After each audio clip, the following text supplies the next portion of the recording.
오늘 출애굽기 우리 이제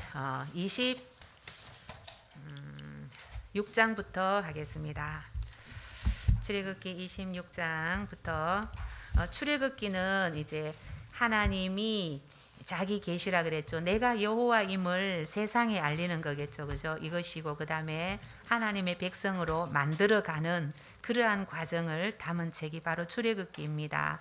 자, 우리 출애굽기 26장부터 한번 보겠습니다. 주보를 이제 앞에 있는 주보 보시고 앞에 있는 화면도 한번 보겠습니다. 문제 보겠습니다. 문제 1번 한번 보겠습니다. 우리 신원규 부교님 문제 1번 한번 읽어주세요.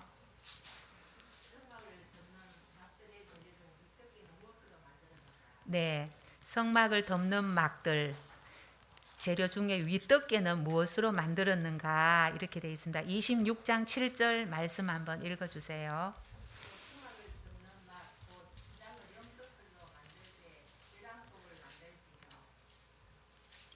26장 7절 그 다음에 26장 14절.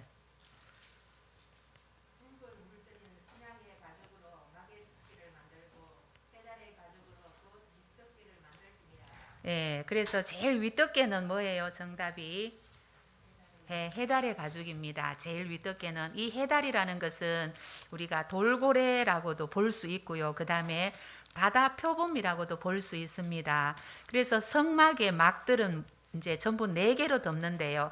제일 안쪽에는 이제 4가지 실, 가는 배실, 청색, 혹색, 자색 실을 짜서 이렇게 덮었고요. 그 다음에는 염소털로 그 위에 덮었고, 그 다음 3번째는 붉은 물들인 순양의 가죽으로 덮었고, 마지막에 제일 바깥에 있는 것은 이 해달의 가죽으로 덮었는데, 이 해달의 가죽은 굉장히 볼품이 없는데, 이것은 바로 그 이제 광야에서 비바람을 막아주고 그 방수 역할을 하고 그러한 이제 기능적인 역할을 한다고 볼 수 있습니다. 이것은 이제 이 성막은 바깥에서 볼 때 너무나 볼품이 없어요. 그런 아름다운 모습이 없고 웅장한 모습도 없는데 예수 그리스도의 모습이 이와 같다고 이사야에서는 기록하고 있습니다. 예수님의 모습이 마른 땅에 나온 순과 같이 흠모할 만한 것이 없었다고 합니다. 그러나 그 안에는 하나님의 아들 되심을 우리가 알고 있습니다. 그래서 우리도 오늘 이 교회도 우리도 믿는 성도들도 누가 보기에는 그 사람이 이렇게 굉장한 것 같지 않지만 우리 심령 속에는 이러한 예수 그리스도가 우리 안에 있어서 우리는 참으로 존귀한 존재들이라고 볼 수 있습니다. 자, 2번 한번 보겠습니다. 2번 우리 예준이 2번 한번 읽어주세요.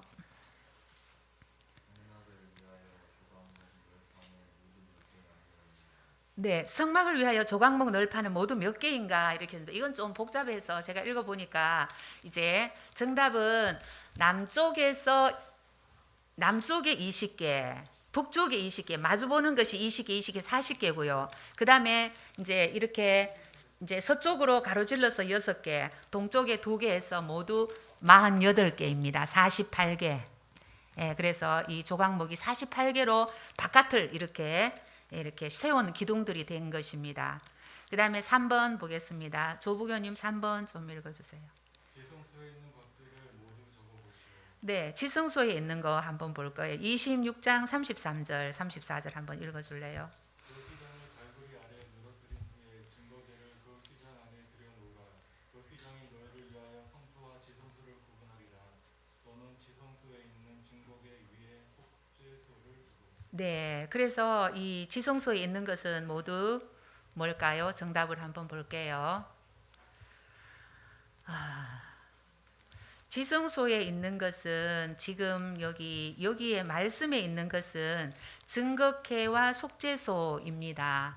그런데 증거궤 지성소에 있는 것은 무엇일까요? 지성소에 있는 여기 말씀에 있는 거는 증거궤와 속죄소밖에 없습니다. 금향로가 지금 여기는 33장 34장에는 34절에는 금향로는 지금 없는데요. 그냥 지성소 안에 사관이 금향로가 있나요?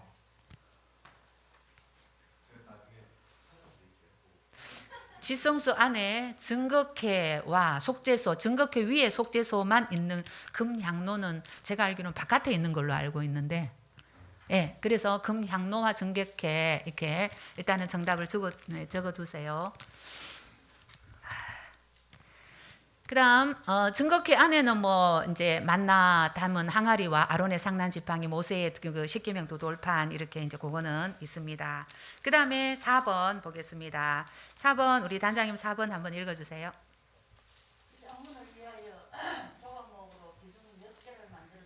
네, 휘장문을 위하여서 조각목 몇 개를 기둥으로, 휘장문은 지성소와 지성소를 구분하는 그런 문입니다. 그것을 위해서 기둥 몇 개를 삼았나? 26장 37절 말씀.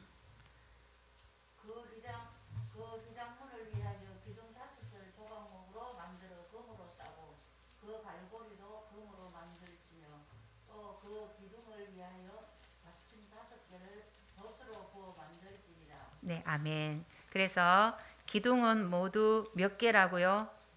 기둥 5을 이렇게 했으니까 기둥은 5개입니다. 그 다음에 6번 한번 볼게요. 5번 볼게요. 5번 저기 어디에 남은영 부교님 5번. 네, 조각목으로 만드는, 조각목은 지난 시간에 얘기했듯이 아카시아 나무인데 이것은 참 거칠고 볼품이 없는 그런 나무입니다. 그런데 이 조각목으로 가지고 성전 안에 있는 기물들을 만들었다는 것을 볼 때에 참 이렇게 우리도 보잘것없는 우리도 하나님의 자녀로 만들어서 우리 각자에게 일을 맡겨주신 하나님이신데, 자 여기 보면 조각목은 모두 8가지로 되어 있습니다. 조각목으로 만든 것이 8가지인데 이거는 한번 답을 먼저 볼게요. 자, 첫 번째 증거회, 두 번째는 떡상이죠, 그죠? 떡상. 그 다음에 널판, 띠, 기둥, 그 다음에 재단을 위한 채. 저도 8가지를 했었는데 8가지. 8가지예요. 거기 정답이 8가지예요. 예, 그 문제는 그거는 답이 오타인데 하나, 둘, 셋, 넷, 다섯, 여섯, 일곱, 여덟. 8가지예요. 정답을 쭉 적어주세요. 증거회, 떡상, 널판, 띠, 기둥, 그 다음에 또 재단을 위한 채, 이렇게.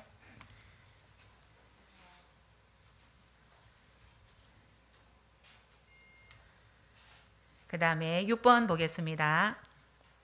6번 우리 신기순 부교님 6번 한번 읽어주세요. 네, 등대의 등불은 27장 20절.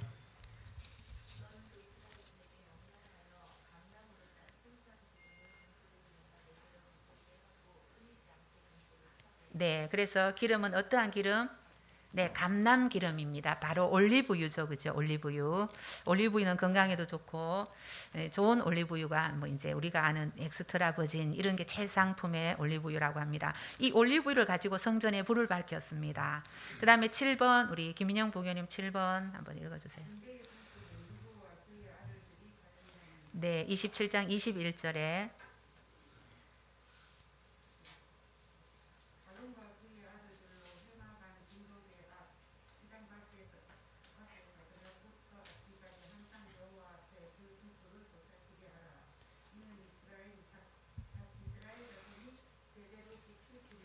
아멘.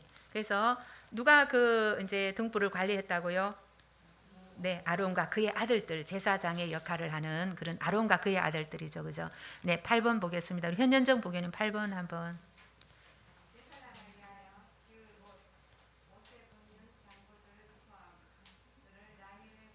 네, 제사장의 옷은 굉장히 이제 참 이렇게 좀 복잡한 것이 많았는데 이 제사장의 옷 이거는 이 거룩한 옷이라 그러죠. 요것은 그냥 정답을 한번 볼게요. 정답을 한번 제사장의 옷을 한번 볼게요.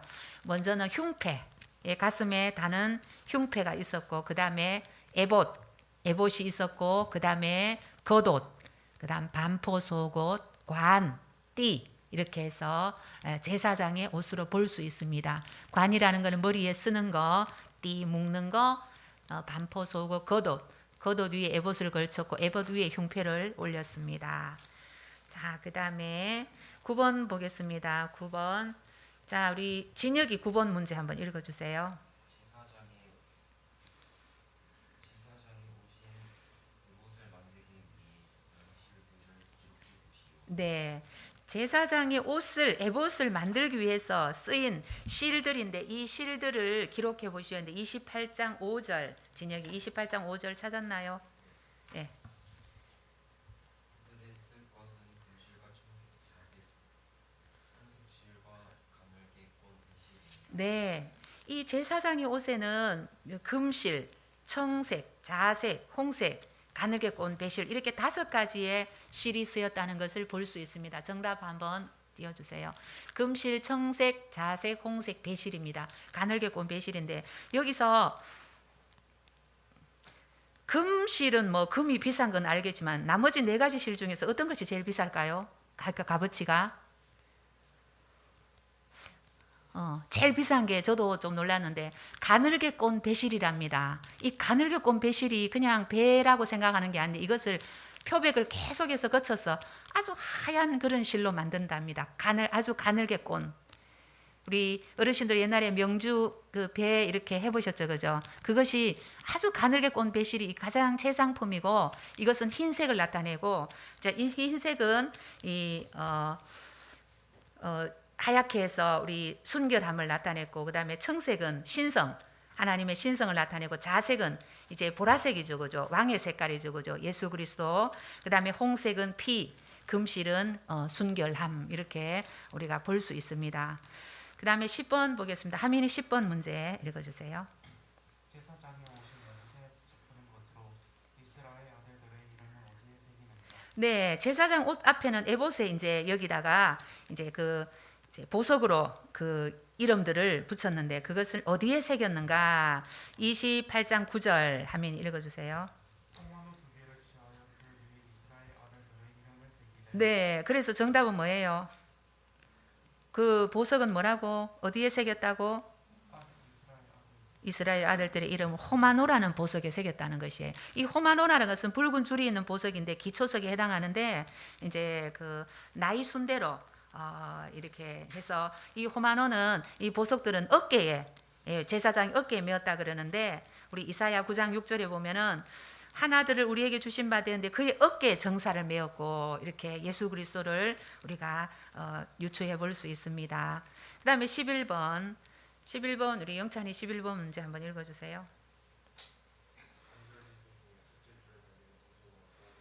네, 판결 흉패, 이 제사장의 판결 흉패 중에서 셋째 줄에 모두 12개의 보석이 달려있는데 셋째 줄에는 어떤 보석이 달려있나 정답 한번 볼게요.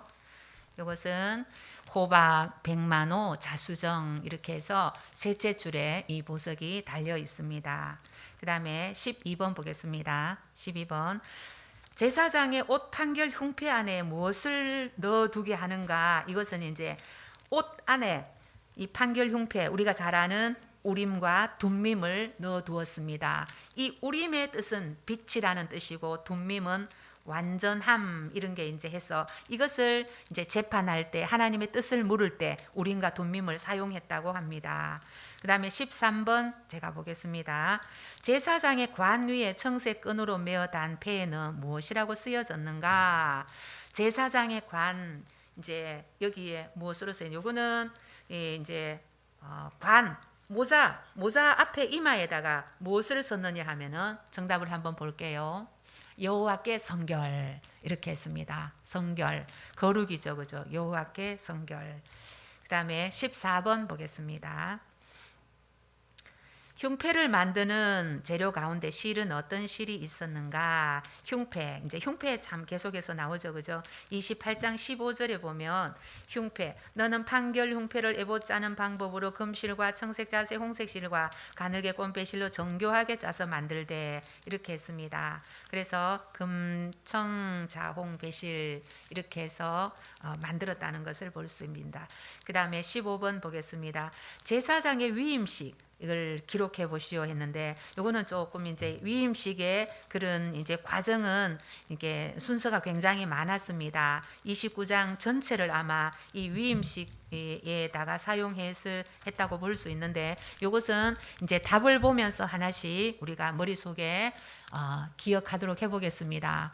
이제 첫 번째는 제물을 준비했어요. 제사장의 위임식에서 제물을 준비해서 수수 하나 흠없는 순양을 취하고, 두 번째는 이렇게 두 번째도 무교병 이거를 이제 제물로 이제 준비했죠, 그죠? 무교병, 무교전병을 했고, 그 다음에 과자와 전병을 한광줄에 손양과 가져온다. 이것도 제물을 준비하는 과정이고, 그 다음에 이제 또 물로 씻기는 과정이 있습니다. 아론과 그 아들들을 회막으로 데려서 물로 씻기는 과정. 그 다음에 세 번째는 다섯 번째죠, 그죠? 이것은 의복을 제사장의 의복을 입히고 머리에 관유를 붓는 그러한 장면입니다. 제사장의 가장 이제 제사장으로 이제 인정되는 것이 머리에 기름을 붓는 것이죠, 그죠? 그 다음에 마지막 여섯 번째 속옷을 입히고 띠를 띠고 관을 씌우고 의복을 완전하게 입히는 것, 이런 과정이 그 뒤에도 보면은 뭐 여러 가지 또 이제 속죄제, 번제 이런 드리는 장면이 있는데 여기까지 제사장의 위임식을 우리가 알면 좋겠습니다. 그래서 우리는 베드로후서에는 베드로가 우리 너희는 왕 같은 제사장이요 이렇게 했습니다. 이 신약 시대에 와서 우리는 모두 왕 같은 제사장이 되어서 하나님 앞에 담대하게 나아갈 자격을 얻은 우리들입니다. 네, 마치겠습니다. 은혜로우신 하나님 아버지 감사합니다. 이 시간 주님 앞에 나와서 우리의 모든 죄와 허물을 아버지 앞에 용서함을 바라며 고백합니다. 주님 용서하여 주시옵소서. 지난 한 주간에도 아버지 마음은 있지만 결단하지 못하고, 또 결단을 했더라도 회개로 바로 돌아서지 못하고 그저 어정쩡하게 세상과 겸하여 살아온 우리를 하나님 불쌍히 여겨 주시옵소서. 혹여 우리에게 아직 고백하지 못한, 또 회개하지 못한 죄악이 있다면 아버지 이 시간 생각나게 하시고, 또한 고백하게 하시고, 고백하는 그 순간 과감하게 돌아서는 용기와 결단을 주님 허락하여 주시옵소서. 바로 없기는 주여 이 시간 우리를 주님의 보혈로 깨끗하게 씻어주시기를 바랍니다.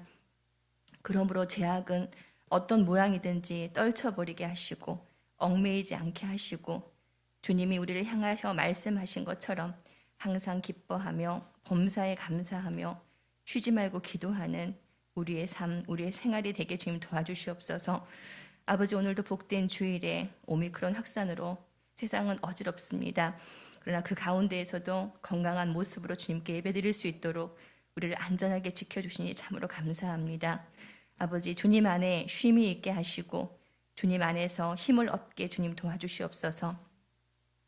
아버지, 2022년 우리에게 꿈을 허락하시고 그 꿈을 향하여 날마다 기도하게 하시니 감사합니다. 먼저는 우리 교회의 비전을 품고 기도합니다.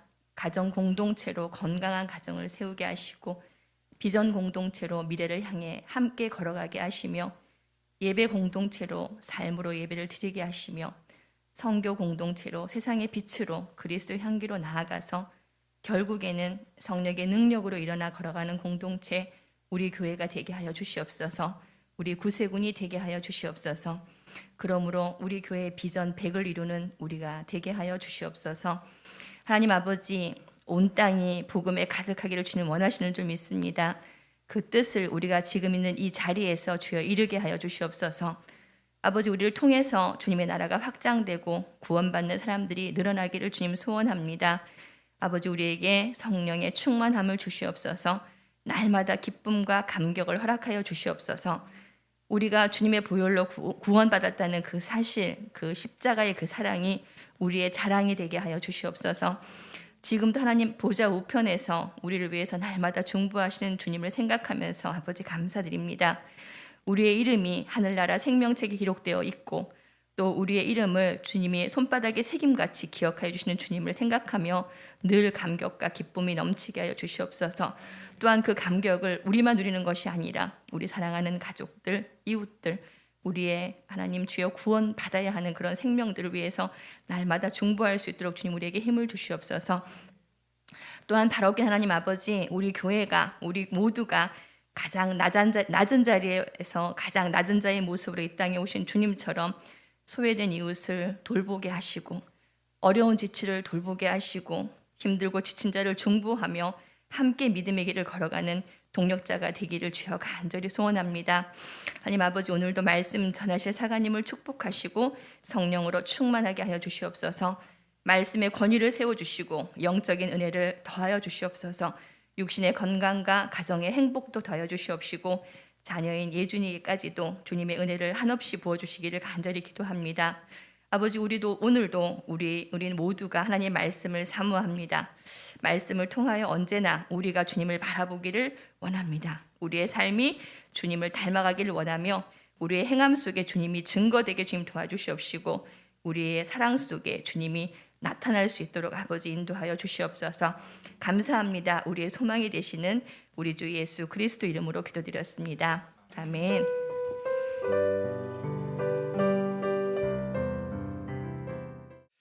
역대하서 17장 10절에서부터 19절까지 말씀입니다. 한 절씩 교독하겠습니다. 역대하 17장 10절에서부터 19절까지 말씀입니다. 여호와께서 유다 사방의 모든 나라의 두려움을 주사 여호사밧과 싸우지 못하게 하시매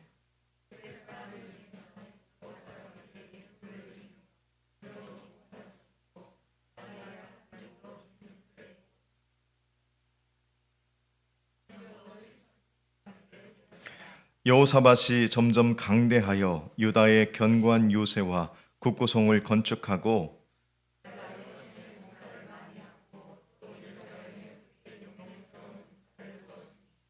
군사의 수요가 그들의 족속대로 이러하니라. 유다에 속한 천부장 중에는 아드나가 으뜸이 되어 큰 용사 30만 명을 거느렸고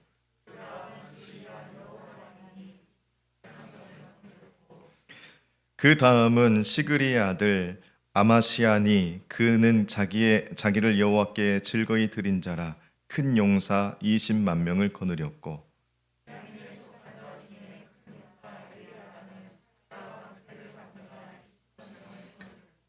그 다음은 여호사밧이라 싸움을 준비한 자 18만 명을 거느렸으니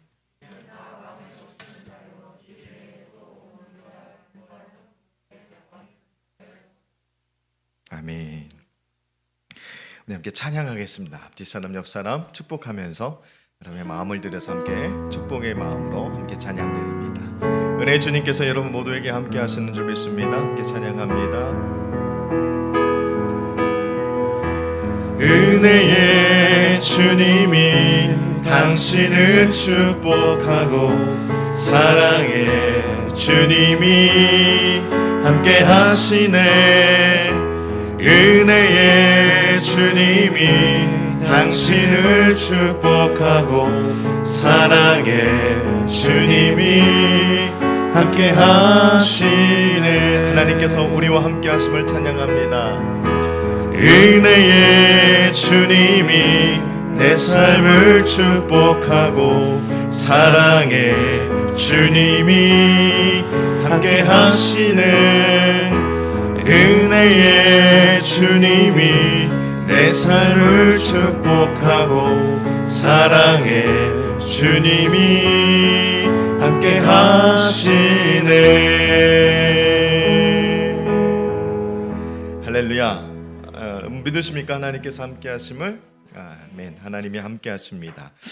어제 저녁에 이제 저는 설교 마무리를 하고 다듬고 있는 중에 예준이가 우리 아들이 바깥에서 드라마를 보고 계셨습니다.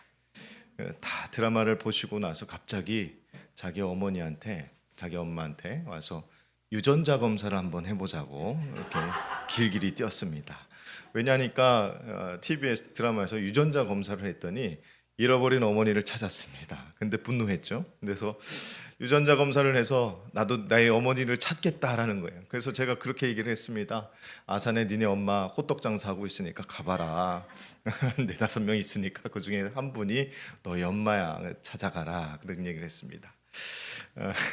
여러분, 제가 그 생각을 했어요.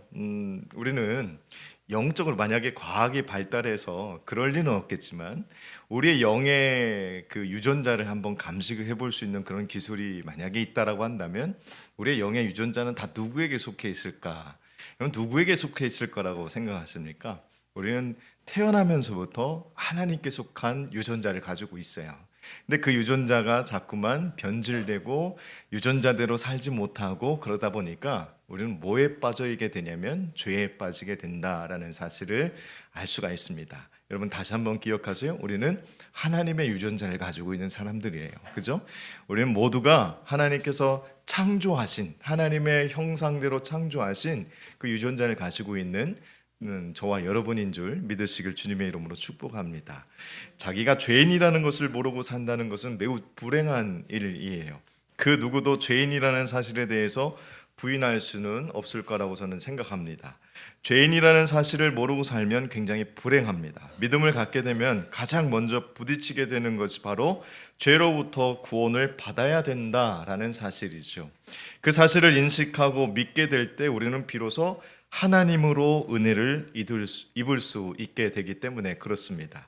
죄인이라는 사실을 깨닫는 것은 기독교의 가장 기본적인 진리 가운데 하나입니다. 어디가 아픈지를 알아야 병원에 가서 진료를 받고 치료를 받을 수 있는 것처럼 우리가 죄인이라는 것을 깨닫고 죄인이라는 것을 알게 될 때 하나님께 나와 그것을 다 내려놓고 하나님으로부터 우리가 회복할 수 있는 은혜를 입게 되는 줄 믿습니다. 여러분 많이 아는 말씀 가운데 로마서 3장 23절 말씀에 이런 말씀이 있죠. 모든 사람이 죄를 범하였음에 하나님의 영광에 이르지 못했다라는 말씀이 있습니다. 우리가 하나님 영광에 이르지 못하는 가장 큰 이유는 우리가 죄 가운데 살아가고 있기 때문이다라는 것이지요. 우리가 말하는 죄는 법적으로 혹은 도덕적으로 문제가 돼서 생겨난 그런 죄를 말하지는 않습니다. 억울하시겠지만 인간은 누구나 태어나면서부터 아담으로 시작된 죄가 모든 사람에게 이어져 내려오고 있다라는 사실을 우리가 잘 알고 있습니다. 그 문제를 해결해야 되는 것이죠. 그 문제가 해결이 되면 하나님께서 우리와 함께 하실 수 있다라는 것이죠. 하나님께서 우리와 함께 하시게 되면 삶의 변화가 분명하게 나타나게 될 줄로 믿습니다. 고대 그리스의 포시온이라는 사람이 있었습니다. 달변가이자 뛰어난 정치가였던 그는 모든 일에 정직해서 시민들의 신망이 매우 두터웠던 그런 사람이었습니다. 특히 그는 잘못을 저지른 죄인들을 변호하는 일을 자주 맡게 되었는데요. 한 번은 아리스토킨이라는 흉악범이 감옥에 수감되어 있었는데 포시돈이라는 사람이 그를 변호하게 되었습니다. 그래서 그 소식을 들은 포시온의 친구가 찾아와서 이렇게 얘기했습니다. 자네가 어려운 사람을 돕는 사람이라는 것은 이미 잘 알고 있지만 그러나 아리스토키는 투옥 뛰어서 죄를 받는 것이 매우 마땅한 사람이라네. 자네가 굳이 그런 흉악범을 돕지 않았으면 좋겠네라고 충고를 했습니다. 그런데 포시온은 이렇게 대답하고 아리스토킨의 변호를 대신 자신이 맡겠다고 청했습니다. 이렇게 얘기했습니다. 물론 그는 죄값을 치러야 하네. 하지만 변호인을 필요로 하는 것은 죄 없는 사람이 아니라네. 우리를 향한 하나님의 구원 계획도 마찬가지였을 거예요. 예수 그리스도를 통해서 십자가의 사랑을 보이시고 우리는 그 십자가를 바라보며 죄인임을 인정함으로 회개하고 주님께서 주시는 구원을 얻게 되고 하나님께서 우리의 삶에 함께 하시는 줄 믿게 되는 것인 줄 믿습니다. 하나님께서 함께 하신다는 것은 수없이 많은 삶의 도전 속에서 이길 수 있는 강력한 힘을 얻게 된다라는 말하고도 같습니다. 여러분이 이미 잘 알고 있는 죄의 문제, 구원의 문제에 대해서 굳이 서론으로 길게 말씀을 드리는 이유는 오늘 설교 제목을 잘 보시면 아시겠지만 그 안에 비밀이 있습니다. 이 기초적인 작업들이 영적으로 잘 갖추어졌을 때 우리가 얻게 되는 것이 바로 그것이기 때문에 말씀을 드렸습니다. 만약 여러분 자녀가 어디 나가서 매일같이 친구들한테든 누구에게든 얻어맞고 와서 매일 울고 있다고 한번 생각해 보십시오. 뭐 요즘 얻어맞는 것이 발 뻗고 잘 수 있는 유일한 방법이라고 얘기는 하지만 사실 여러분 그렇습니까? 내 자녀가 얻어맞고 왔는데 발 뻗고 잘 수가 있을까요? 분노하고 분해하고 당장 가서 뭐라고 좀 따져보고 싶고 막 그런 마음이 들 거예요. 요즘 올림픽이 한창인데 우리나라 대표팀이 대회 나가서 힘도 못 쓰고 매번 다른 나라의 선수들에 휩싸여서 꼴찌만 나고 넘어지고 그런 또 비춰지는 모습은 패배한 모습으로 보여진다고 한다면 여러분 어떤 마음이 드실 것 같습니까? 하나님이 하나님의 자녀로 우리를 택하시고 은혜 주시고 그렇게 하셔서 세상에 여러분을 다 내보냈는데 매일 찢기고 상하고 상처받고 어떤 영향력은커녕 오히려 사람들로부터 민폐가 되고 손가락질 당하고 한마디로 쭈구리 같은 인생을 살아가고 있다고 한다면 여러분 하나님이 우리를 바라볼 때 그 마음이 어떠실 것 같습니까?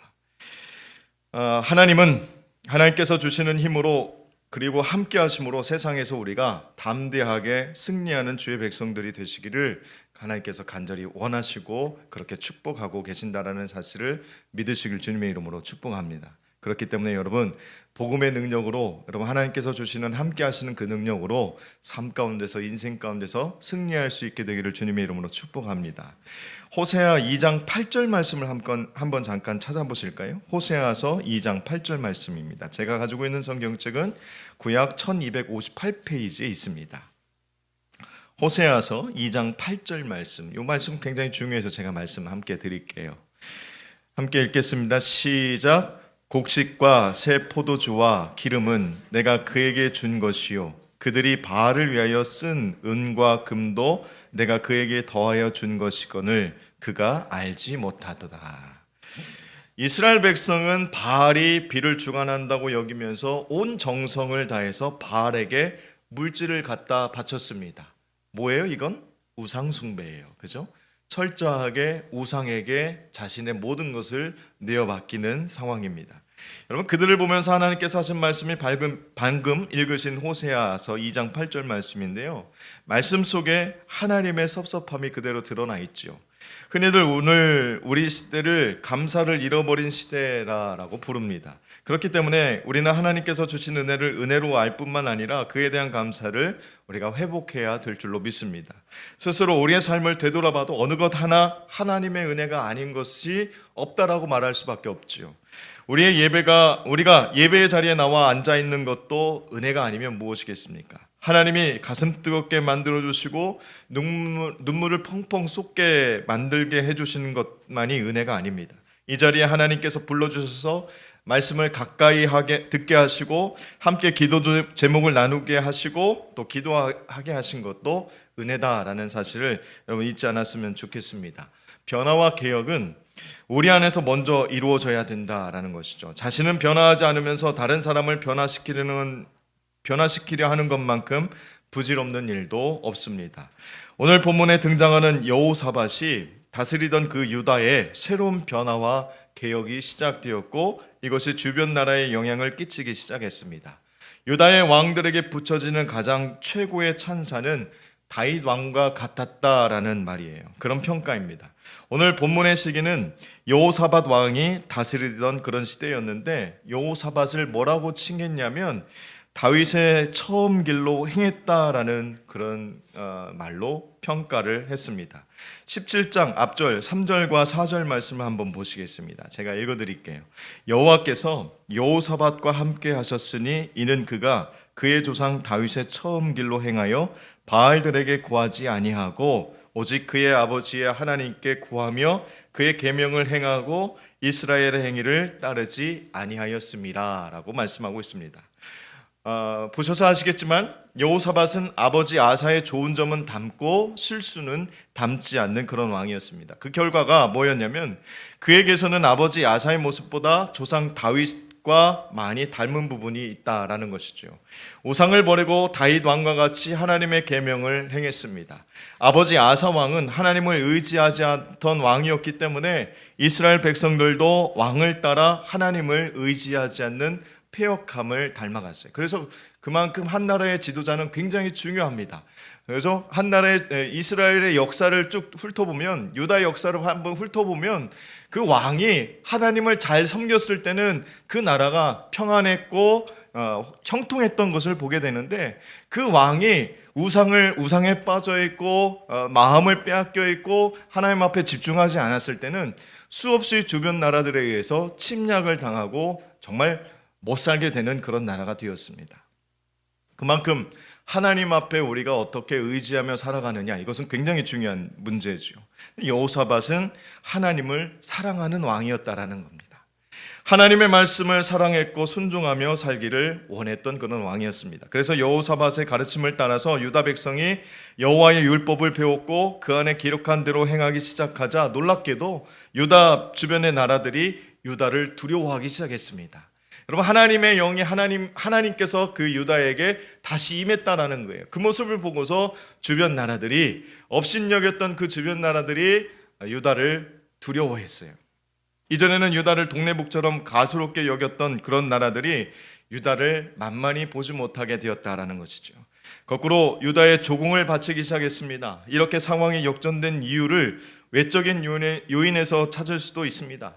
여호사밧이 즉위하고 난 다음에 유다의 군대가 정비되고 성읍들이 견고해지고 성읍마다 군대가 주둔해서 방비가 든든해진 것도 사실입니다.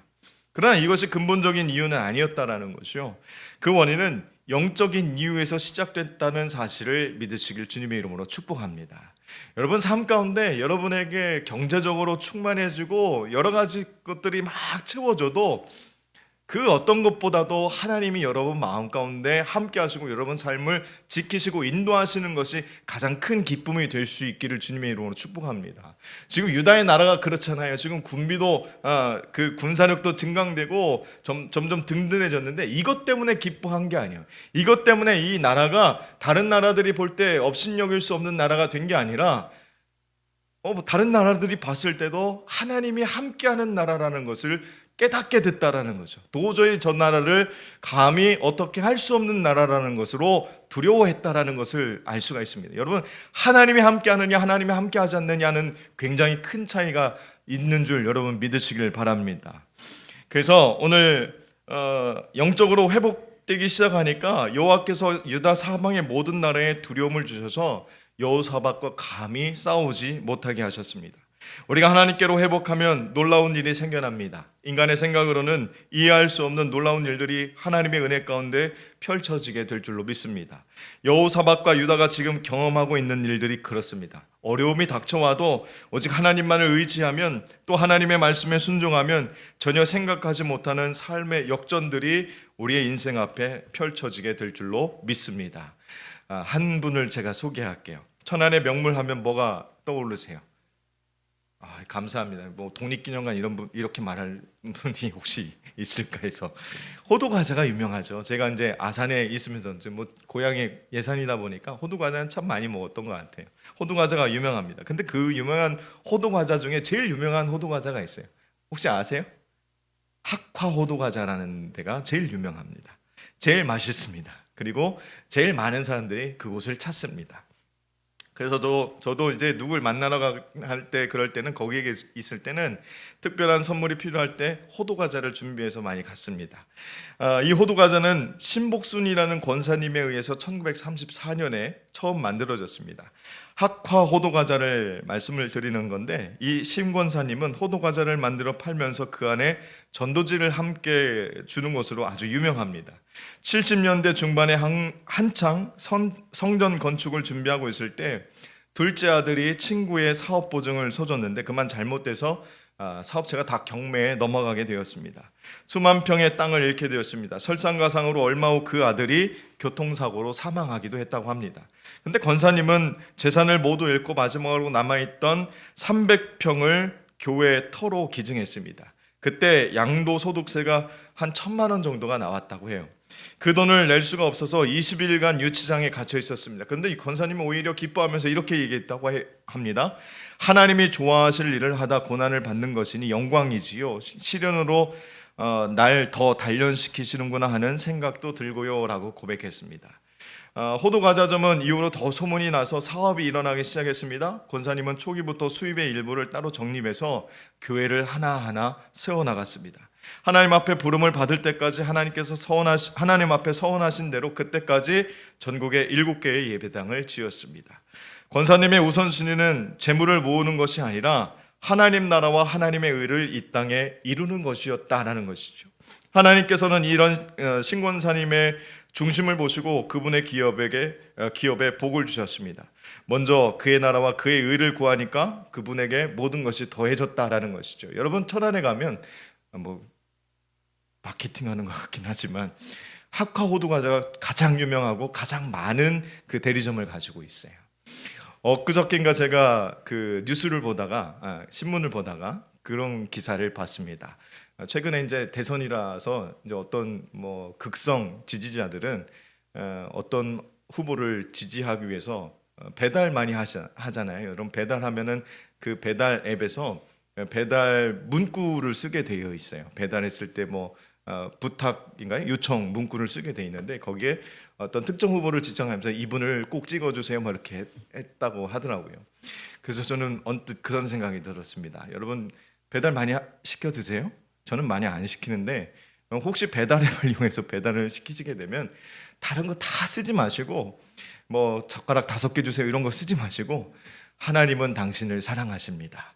사장님 힘내세요. 이것만 써주면 우리가 전도에 큰 힘이 되지 않을까라는 생각을 했어요. 동의하지 않으시는 것 같아요. 교회 이름 쓰지 마시고 그냥 하나님은 당신을 사랑하십니다. 사장님 힘내세요. 이 정도만 써줘도 힘이 나지 않을까요? 그죠? 저는 그게 참 이렇게 사용해도 좋겠다라는 생각을 좀 해봤습니다. 다음에 한번 해보시고 인증 사진 저한테 주시면 제가 치킨 한 마리 싸드리겠습니다. 많이 하시겠는데요? 접근 깨세요? 다들 깨야 될 것 같아요. 우리는 첫 단추가 잘 끼워져야 된다라는 말을 하죠. 처음이 잘못되면 나중에는 걷잡을 수 없을 만큼 어려워지기 때문에 그렇습니다. 그러나 첫 단추를 잘 끼우면 아름다운 매머새를 가질 수가 있습니다. 무엇을 위해 공부하고 또 무엇을 위해 돈을 벌고 무엇을 위해 높은 자리에 오르려고 애를 쓰십니까? 목적이 그의 나라와 그의 의를 구하는 데 있지 아니하면 모두 자기 자신을 위해 할 뿐이라는 것입니다. 여호사밧이 영적으로 회복하고 백성들이 하나님 앞에 거룩하게 서게 되니까 온 나라가 하나님을 온전히 섬기기 시작하게 되니까 주변의 나라들은 유다에서 이전과 다른 것을 느끼게 되었다라는 것이죠. 여러분이 하나님을 온전히 섬기게 되고 하나님 앞에 여러분의 가정과 여러분의 삶이 회복되게 되면 하나님께서 여러분을 바라보는 시선들이나 생각들을 바꿔주실 줄 믿습니다. 이방인들이 보기에도 하나님이 유다와 함께 하시는 것이 느껴져서 도저히 그것들이 두려워지게 됐습니다. 세상을 창조하신 하나님의 능력이 하나님을 알지 못하는 이웃 나라들에게도 전달된 것이 두려움의 이유였습니다. 이것 때문에 주변 나라들은 유다를 침공할 생각은 꿈에도 하지 못했다라는 것이죠. 이것 때문에 또 나아가서 유다의 조공을 바치면서 눈치를 보게 되었습니다. 우리 역시 하나님의 관계를 올바로 세우게 되면 애써 주변 사람들을 변화시키려 하지 않더라도 그들이 느끼고 변화되게 될 줄로 믿습니다. 변화의 시작은 먼저 우리 자신이 되어야 된다라는 사실이죠. 그렇다면 작금의 교회와 세상의 관계는 좀 어떨까요? 또 그리스도인과 하나님과의 관계는 어떨까요? 여호사밧의 시대처럼 세상이 교회를 두려워하고 있습니까? 지금? 교회를 바라보는 시선이 곱지는 않아요. 오히려 세상이 교회를 향해 손가락질하고 걱정하고 있습니다. 누구의 책임일까? 저와 여러분의 책임이겠지요. 교회가 교회의 역할을 하지 못하는 것을 하나님도 세상도 함께 말해주고 있는데 우리는 귀를 닫아버리지 않았을까라는 생각이 들기도 합니다. 사람들이 손가락질하는 이유가 뭘까요? 어떤 대상에 대한 기대감이라는 것이 있죠. 누구를 바라봤을 때 기대감, 어떤 단체를 바라봤을 때, 어떤 곳을 바라봤을 때 기대감이라는 것이 있습니다. 사람들이 교회를 향한 기대감이라는 것이 있었습니다. 예전부터 한국 사회가 굉장히 좀 다른 나라에 비해서 뒤떨어진 사회 가운데 선교사들이 들어와서 제일 먼저 행했던 일이 뭐였습니까? 교육하기 시작했어요. 왜냐하면 많이 모르니까요. 우리나라 이 조선 시대에 사람들이 백성들이 많이 모르는 것을 보고서 학교를 세웠습니다. 곳곳에 학교를 세웠어요. 그 다음에 뭘 세웠습니까? 병원들을 세웠어요. 그러면서 우리 이 사회에 많은 사람들이 기독교에 대한, 교회에 대한 소망을 갖게 되었고 희망을 갖게 되었습니다. 그런데 그 기대감이 지금은 많이 사라졌다라는 거죠. 사람들은 지금 교회를 향한 기대감이 많이 상실되었습니다. 제 개인적인 생각으로는 그 기대감은 그다지 크지 않을 거라고 생각합니다.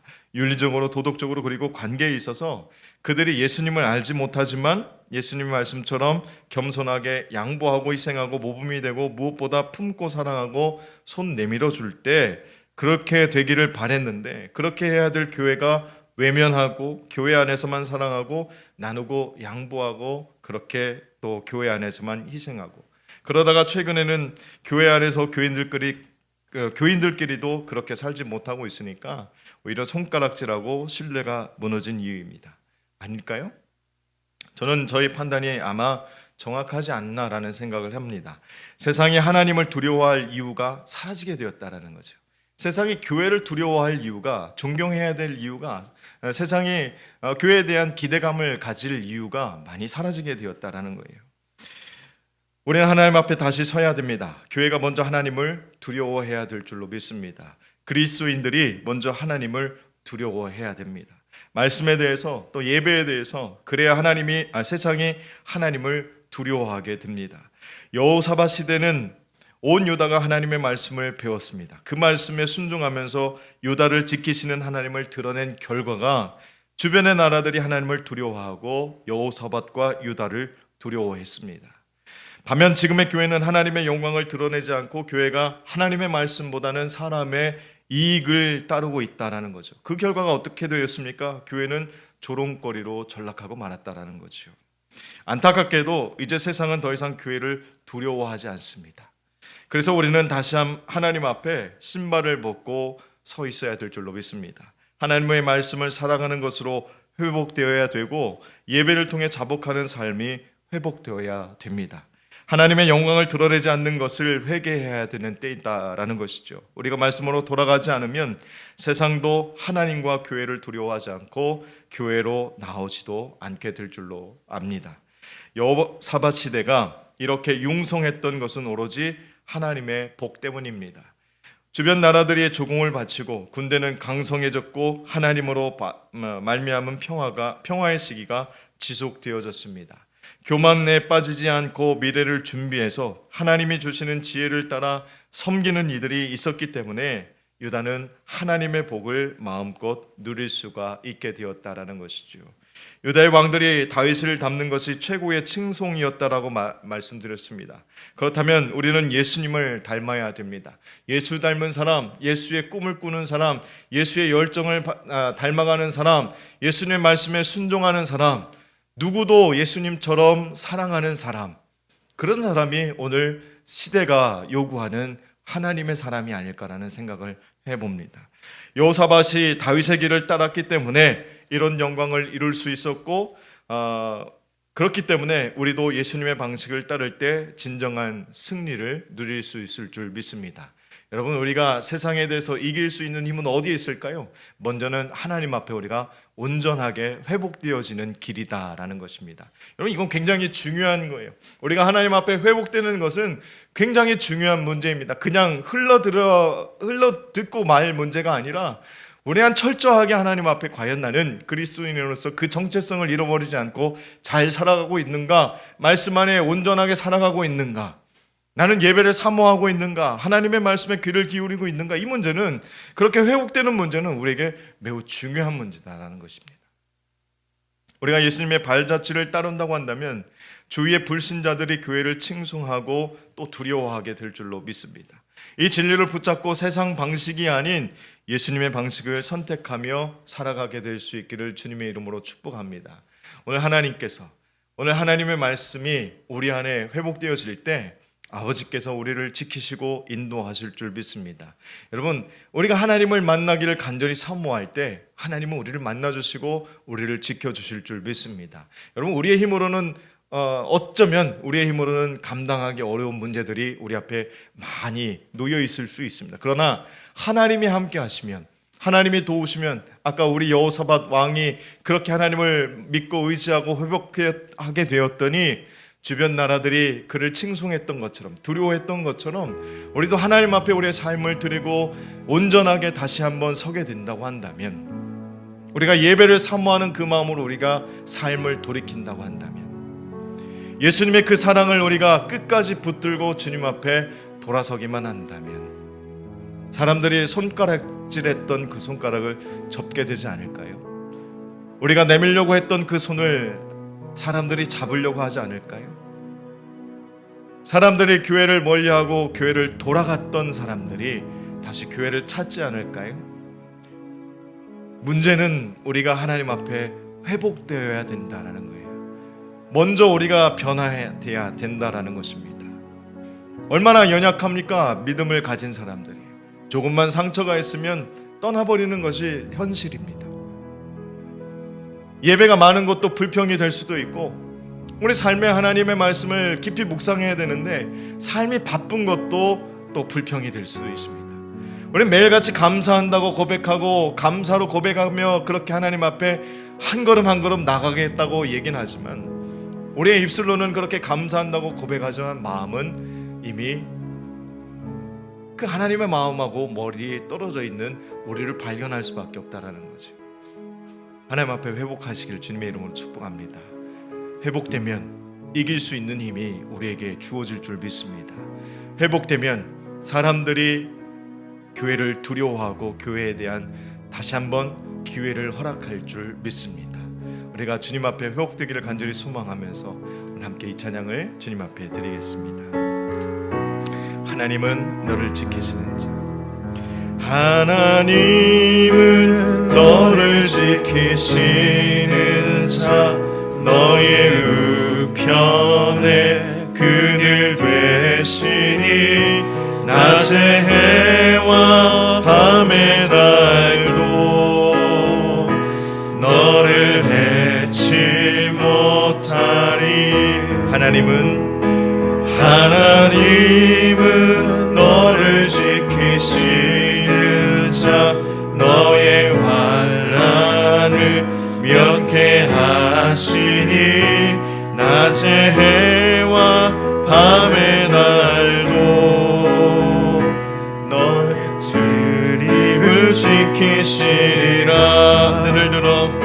눈을 들어 산을 보아라.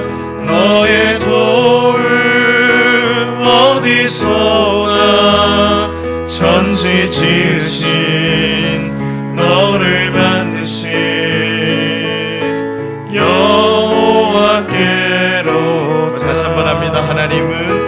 하나님은 너를 지키시는 자, 너의 우편에 그늘 되시니 낮의 해와 밤의 달도 너를 해치 못하리. 우리 다 같이 일어나서 합니다. 하나님은 너를 지키시는 자, 너의 환난을 면케하시니 그가 너를 지키시리라. 너의 출입을 지키시리라. 우리 주님 앞에 회복되길 간절히 소망하면서 눈을 들어 산을 보아라.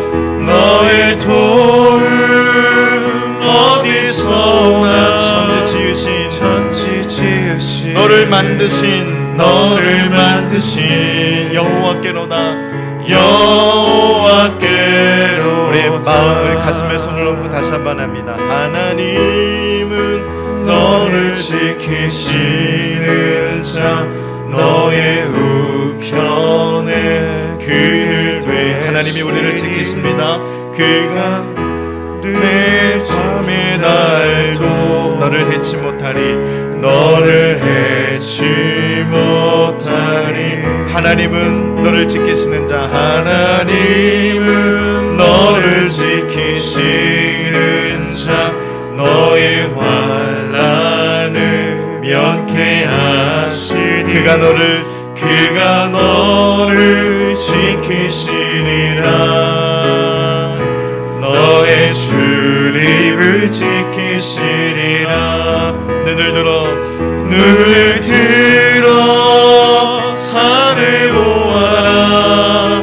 너의 도움 어디서나 천지 지으신 너를 만드신 여호와께 다시 한번 눈을 들어 산을 보아라. 눈을 들어 산을 보아라. 나의 도움 어디서 오나 나의 도움 어디서 오나 천지 나를 만드신 우리 다시 한번 고백하길 원합니다. 눈을 들어 산을 보아라. 나의 도움 눈을 들어 산을 보아라. 나의 도움 어디서 오나 천지 지으신 나를 만드신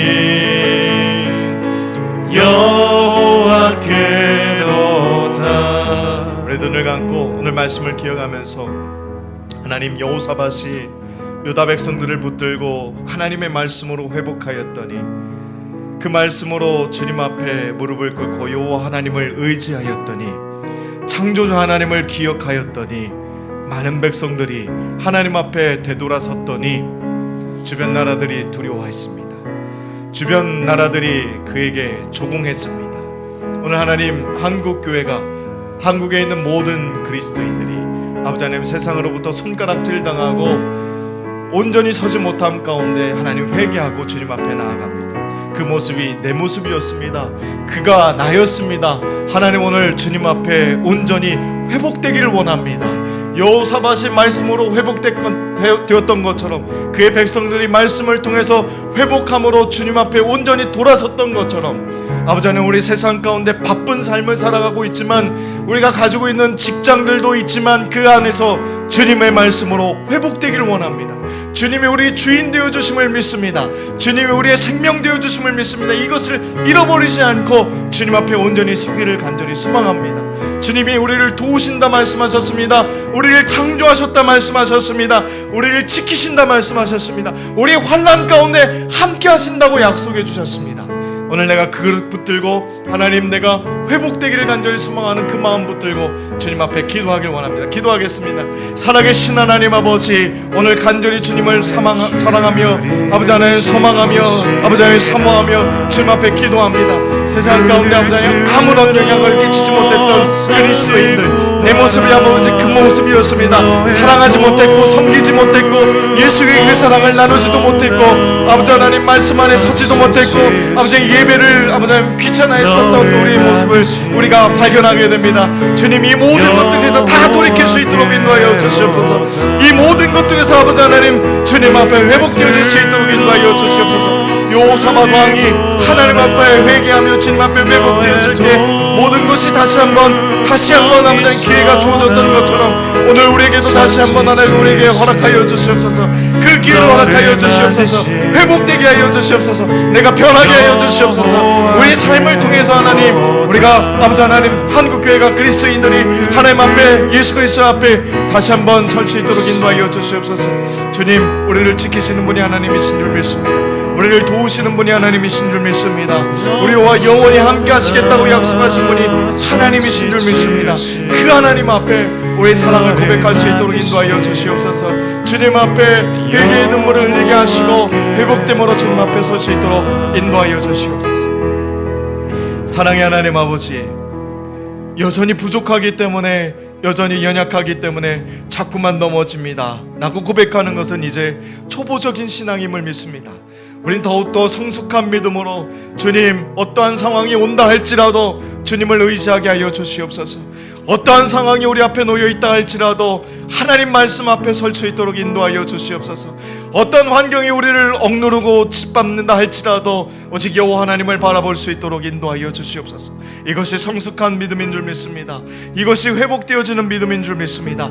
이것이 하나님께서 원하시는 믿음인 줄 믿습니다. 말씀 앞에 설 수 있도록 인도하여 주시옵시고 하나님 우리에게 부어주신 그 사랑 안에 우리가 그대로 반응할 수 있도록 인도하여 주시옵소서. 예수님께서 이 땅에 오셔서 수많은 사람들을 섬겼던 것처럼 우리도 섬기는 삶을 살 수 있도록 인도하여 주시고, 예수 그 사랑을 우리가 받아서 구원을 얻을 수 있었던 것처럼 다른 사람들을 사랑할 수 있는 마음을 우리에게 허락하여 주시옵소서. 그렇게 회복되기를 원합니다. 그렇게 하나님 앞에 신실한 주의 종들이 되기를 원합니다. 거룩한 주의 자녀들이 되기를 간절히 소망하오니 아버지 하나님이여 함께하여 주시옵소서.